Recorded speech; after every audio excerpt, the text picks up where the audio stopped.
partly because the conversations are so interesting. And this next one I'm really excited about. We have Lauren Kaysen, who's an XR AR designer that's doing some really interesting things. The reason Lauren came to my attention is she did a really cool augmented reality prototype for her own home kitchen using Snap spectacles. I mean, when I look at the broader universe, I think that one of the important components of that is overlaying of digital and kind of virtual information onto the physical world. And Lauren did such a cool prototype doing just that I wanted her to come on and talk about it. So Lauren, welcome. Hi. Yeah, so I'm Lauren. I'm the co-founder and creative director for Fract AR. It's an XR studio based in Santa Fe, New Mexico. And I got my start as a game developer. I worked on soft body physics engines as an intern at the MIT Game Lab. And then from there, I worked in games for a really long time. So I worked on games like Monument Valley 2 and Luna and Where the Water Tastes Lauren, Like do we Wine. want to show you? I'll show you a presentation. Are we starting already? Oh, yes, we are. I'm sorry. It's my fault. I was behind this. So go ahead and start presenting. Lauren's going to present for a bit and then we'll do Q&A. Go ahead. Great. Yeah, so Refractar, that's my studio. Started in games, MIT Game Lab, then worked on Monument Valley 2, Luna, and now I'm really focused on XR these days. So I was the XR creative director for Meow Wolf. I was a prototyper at Apple, and I was one of the artists that Snap launched the spectacles with in 2021. And outside of XR, I am also a very avid baker. So I bake probably a couple times a week. It's one of my main hobbies. I love how creative it is, along with a fair amount of precision that's required, which I think is one of the things that I like about development as well. And when I've seen futurism about food and augmented reality, it's often not quite hit for me, because I think it's often implying that we're all going to want cooking to be like some giant video game. This is a clip from the short film site, which as somebody who bakes and somebody who makes augmented reality and somebody who also makes video games, this particular vision of the future that I keep seeing feels like it has a fundamental misunderstanding of the appeal of any of those three things. Now, people are going to have different motivations than I have, but I personally bake because I like to bake, and it's already giving me that dopamine hit. And it's a different dopamine hit than I get when I'm playing a video game. I played a ton of Horizon Zero Dawn this year because like pandemic, and that was about escapism and storytelling, whereas baking for me is more about a connection to food or to my family or my body or culture or creativity or process or even just to my hands. It's not something where I'm trying to escape the world, which is a legitimate thing to do sometimes, but it's something that makes me feel like I exist in the world. And though the world is terrifying, sometimes the world has nice things like cookies. And then it feels a little bit to me like there's a misunderstanding of AR as well. My feeling currently, as somebody who's been in the space for a while, is that interacting with AR wearables in our daily lives probably doesn't actually look a whole lot like this. I've got a feeling it's going to look a lot more like how we interact with our smartwatches or our smart speakers than how we're interacting with our Oculus or our PS5, where it's sort of super immersed. You're sitting down, you're having a very specific experience, and that they'll be more passive. There are games that I can play and interact with on both of those devices, a smartwatch or a speaker. But most of what they do for me is remove friction from other processes, like putting something on my to-do list. So I thought, if I were ever going to make something for AR baking, it would really be about trying to remove friction from that process. So with that in mind, what are points of friction when I'm baking?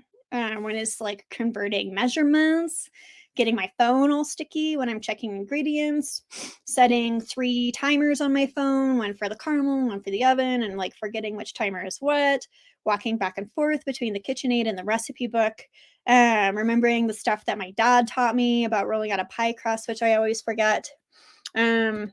And I was hanging out with my dad around Christmas time, and I was trying to explain to him what exactly it is that I've been doing these days.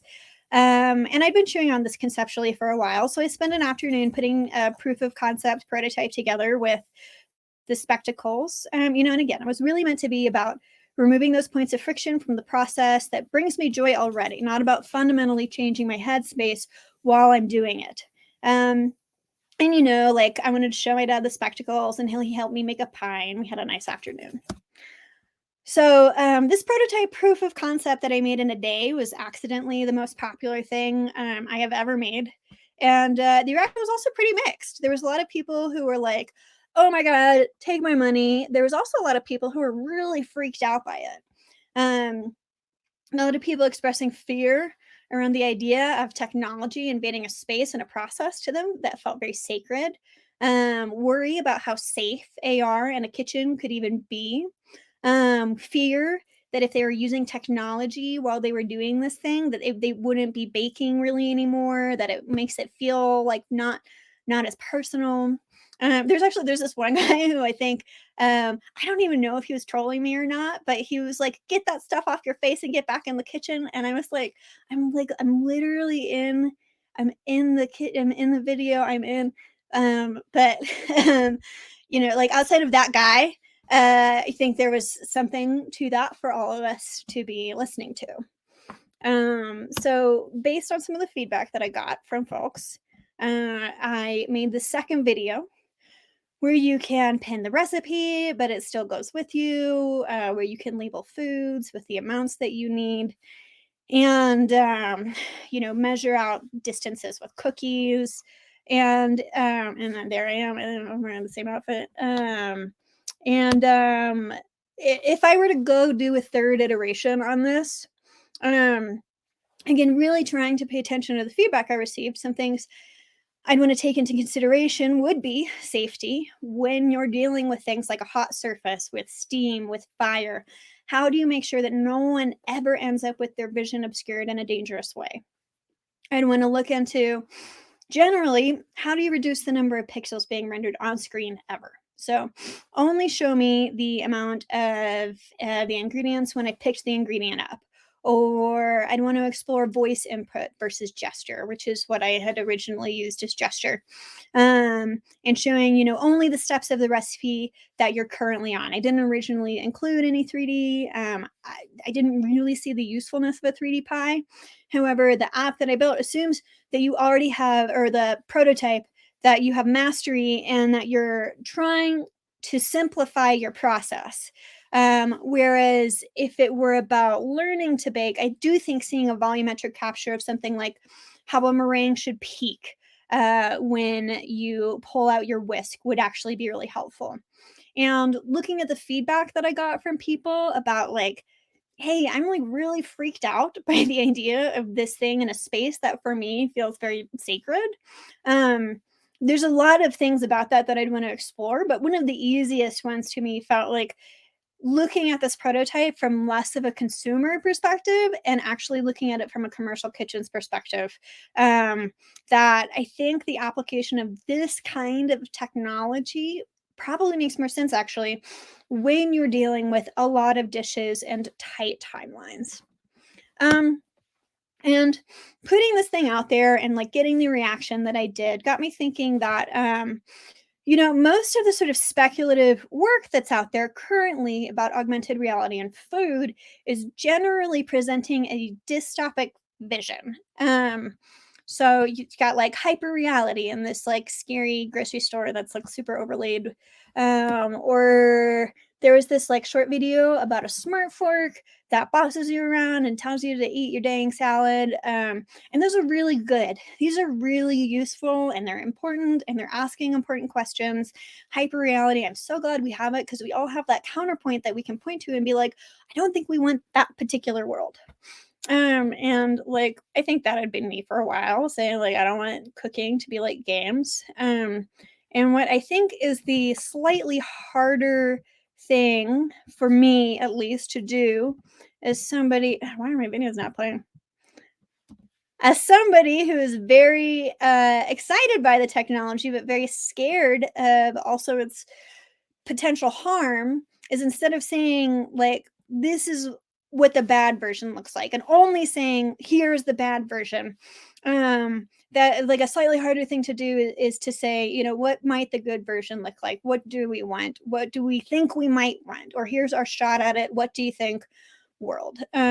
Because the thing is also, like, all the big companies working in XR are there making these kind of videos that I made and these prototypes and experiences, but the only people who get to see that and respond to that and decide whether or not that's the future, are the people who are in those walled gardens in Silicon Valley right now. And I think there's a real importance to a public dialogue now about how we want this technology to exist in our lives before it comes. So we're not just like, cool, your future now is that you play cards with robot in space, and welcome to it. But you know, like, all jokes aside, we're at the beginning of this technology's possibility space, at least in terms of it being in our daily lives. It's been around for a while. But if way out here is this like dystopic hellscape, and way up here is utopia, and we can say like, hopefully we're sort of neutral right now, and maybe we're leaning a little bit dystopia. I don't know if we are. I think we're too early to say, but let's say that we are. Then it's big consequences in the future if we keep down that road, right? But like, if we scooch that up just a little bit, just a little now, and we didn't scooch it that far, it makes a big difference down the road. And doing that early on and trying to push the needle early on in the technology is really important. And it's important, you know, we need to react to the worlds that we don't want, which I think is what happens when we only have dystopian futures. But we also need to point at the ones that we do, and we need to at least be trying to propose the good outcomes. Because even as a personal skeptic, I believe this technology is coming, whether we like it or not. The powers that be are bringing it. So what can I do, and what can you do as a technologist, is propose ways for this technology to exist in our lives that feel positive. And also be ready to say, you know, if people say that, no, I don't want that, that feels bad, be ready to listen, believe them, and change. So, you know, if you're here, I assume you're interested in food and you're interested in the future of technology, and there's a lot of space to be explored there. There's supply chains, there's food waste, there's grocery stores, there's learning to cook, commercial kitchens, restaurants, ordering food online, ordering groceries, and there's a lot of people exploring that space currently. And this is actually one of my favorite things. This is from Brielle Garcia. It was a menu app made for the spectacles. And there's a lot of exciting things happening in food and emerging technology right now. And I would ask, as you're innovating in this space, to take that responsibility really seriously. Food and making food and feeding people and eating, it's so fundamental to being a human. This is an experience that we probably want to be careful about not messing up. So please innovate. Please don't only show us the bad futures, though that's useful to do, but we need to also be proposing how we can do this well. Because we can all see how we can do a bad job. But what I am personally finding a lot harder, is being vulnerable with your ideas and saying like, hey, I'm not sure, but like, maybe this world would be nice. And certainly in a space as important and as fundamental as food, it's also important to be very ready to be wrong and to change. And lastly, if anything I said resonated with you, if you're interested in AR and food and taking it seriously, getting it right, my email is lauren@refractor.com. We are available for work. And thank you. That was fantastic. Thank And you. it really resonated with the audience. We have like lots of people chiming in. Scott Heimeninger says he's loving this. Reagan says she's seen it on LinkedIn, or you did go viral, I think, because I think a lot of people have seen this. And there's lots of other people just chiming in. So, and there's good questions in the audience. I want to get to those because I want to make sure we get to some of these. Can wants to know, you know, he says AR in the kitchen is exciting. Mhm. He wants to know if you see any potential on small home appliances to integrate AR and gamification. I am Well, gamification, I don't know. Like, That's such a nebulous word, and one that, especially as somebody who's like been a game designer, like I don't right. know what that word means. Specifically Um, AR then. yeah, but for AR, I'm working on a little prototype with my Instapot right now, because I don't think I learned how the rice function worked once, and then I've been a little bit scared of it since.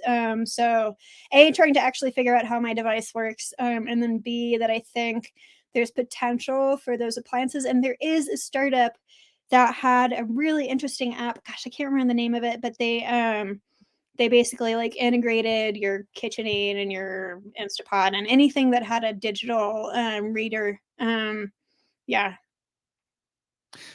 One of the things I wanted to know was, and I saw immediate applications. You kind of reference this is just the idea of doing this in the professional kitchen. Like, I mean, and there'll be the chef, the grumpy chef who says, I don't want goggles on my face. But Mhm. if you're running a busy kitchen, you have cooks working for you, and you have all this information, um, do you see a lot of potential here? Or do you see what do you kind of see for the professional kitchen?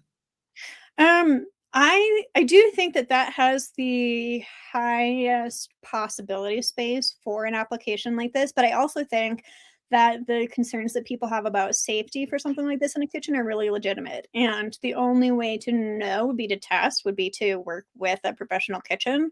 I could also see a lot of potential for this around just sort of orders, and being able to track things. I know that there are applications for similar sorts of processes for labs, for like biolabs, and sort of doing testing samples and stuff like that, but you're generally not working with, again, like heat, flame, steam, those sorts of things. So those would be the biggest barriers that I see, would be just safety barriers. Mhm, mhm. But if you were able to get past those, and I assume that there are chefs who probably wear glasses, so there might be workarounds for that. But yeah, that would sort of be what I'd see being the barrier.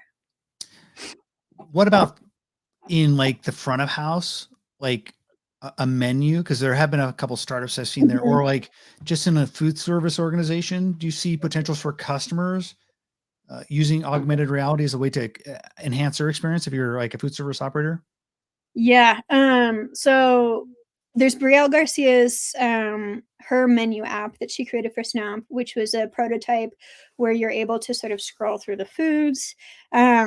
Another prototype that I'm working on currently that I think I'll putting out next week is I did a thing once where I thought I ordered 10 avocados, and I had actually ordered 10 bags of avocados from Yeah. Instacart. And I was like, I think there's something there about being able to like look at your cart. I don't think what I want is to walk through the rows of a virtual grocery store. That doesn't feel right. But I do think something that I might want is to be able to, before hitting buy, sort of see all of the food that I'm about to purchase laid out as a sort of cart. Because A, it would stop me from buying 10 bags of avocados. And then B, I think there's also something psychologically, for me at least, when I'm saying, like, this is how much food I require for the week, to see that all in a cart together. And I often misestimate that when I'm ordering online. So that's something that I see potential for. Um, Front of house, I wonder too, how these glasses and AR wearables are going to be received in public space, when they're not a tool for doing a particular job. I think putting things on people's faces is a big ask, both from sort of like, it's the real estate that we respect the most on our body. People will literally shoot lasers into their eyeballs to avoid putting glasses on their face. So I Yeah. think there has to be a serious value add to get people to be doing that through their daily lives instead of for a specific task. There's some great questions here. I want to get to a couple of them. John Ennis wants to know, can you discuss the possible synergy between AR and voice activated technology, voice assistants like Amazon Alexa? Yeah, absolutely. I think that's probably what a lot of early AR will look like, and what a lot of the prototypes I'm working on right now or exploring is both from a accessibility perspective, that I think like a lot of us are really excited about gestures. But if you have low mobility, like that's really difficult. And so having as many modalities for input as possible is really important. I would love the way AR looked, because I use my Alexa all the time, especially because I'm super ADD. So it keeps me from having to sort of switch tasks. I can put something on my to-do list really, really quickly. And I think integrating that with being able to have some sort of visual overlay, and even if it's minimal, I think that takes a technology like Alexa to the next level. So I think, and also having, I don't think any of us actually want like a fully rendered sort of stuff on top of our world all the time. I think we probably want that when we need it, which is less than what is often being proposed, I think. Macon, I hope I got the name right there. Santos has a question about VR. He says, AR, this is a great conversation. Excited about the possibilities with AR, but what do you see with opportunities for VR, specifically in cooking, grocery shopping? Do you see any opportunities there, and are there barriers? Um, I have worked in VR a little bit. It is not my space, and I'm much more interested in AR Mhm. because well, so I think VR is about transporting you to a new world, right? That you, it's like I put my glasses on and I'm fully Yeah. immersed, and then it like we have like these things, right? Which we have like a magic window, like a little magical glass rectangle window that can transport us, and like maybe does a little bit too much. And so what I think is really cool about AR and why I'm invested in this space is that it's about the world that you're in. It's about putting things in the space. It's about your eyes are up. It's about that you're inhabiting the world that you are in. And I think that that's a if that ends up being how we're actually building this and how it works, that's a really cool and fundamental step away from the way a lot of technology currently works. So that's why I am excited by it. So you think a lot about the future, and this is kind of the last question. Where do you see AR going with regards to food and the intersection with food, 5 years down the road? What are you excited about? 5 years, that's tough. I think the most likely one would be something like Brielle's menu, is menus, is food ordering. I think photogrammetry has gotten so much better that, and there's a really cool AR creator, Corinna, who she keeps a photogrammetry food diary. Um, and the likelihood that we start experiencing our food at least in like a 3D way and we get to see it when we're ordering it, that feels pretty likely to me. The thing that I proposed, the kitchen app, I think is much more like 5 to 10 years out, especially because of Mhm. like the machine learning that it would require and the field to be with headsets and then all of the safety stuff. But I think probably at least in a consumer space when we're buying our food and making decisions about that, that seems likely. Great. Well, there's tons of excitement about what you're doing, Lauren, in the chat. Feel free to engage with any of the people afterwards. And I think some people will be reaching out to you from the looks of it. So expect that. But thank you so Great. much for doing this. We appreciate it. All right. Thank you so much. All right.